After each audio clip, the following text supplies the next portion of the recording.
some breaking news. Friends, this is news right now taking place from Kentucky.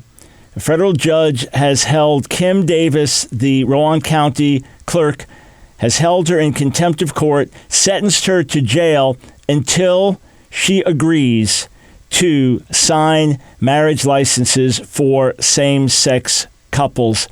Let's be praying for her. Let's be letting her know that we are standing with her. I want to say this plainly, though, as plainly as I can. My book, Outlasting the Gay Revolution, it's just coming out now.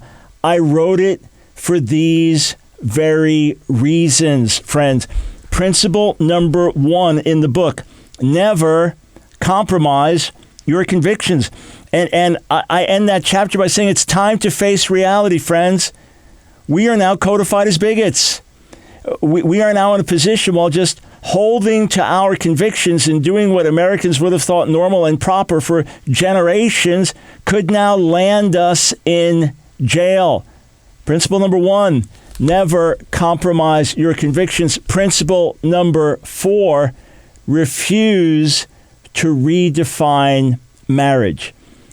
I believe if we stand strong, if we walk in love, no matter what we are called, no matter what's said about us, and that's principle number 2 of the book, take the highest moral ground. If we continue to walk in love no matter what, if we continue to stand for truth no matter what, if we continue to be light in the midst of darkness in the society, no matter what the cost or the consequence, I believe that the bullying against us will backfire. I lay out the evidence in the book, friends. I wrote it because I knew that this was the great cultural crisis of the hour. And this book will explain why we need to stand firm in faith while walking in love towards all, but with great hope that God will turn the tide. We can outlast the gay revolution. But friends, there's going to be a price to pay. And in the midst of it, we have to continue to demonstrate sacrificial love in the midst of our differences. It's time for awakening. It's time for God to move. I appeal to each one of you. Let's wake up.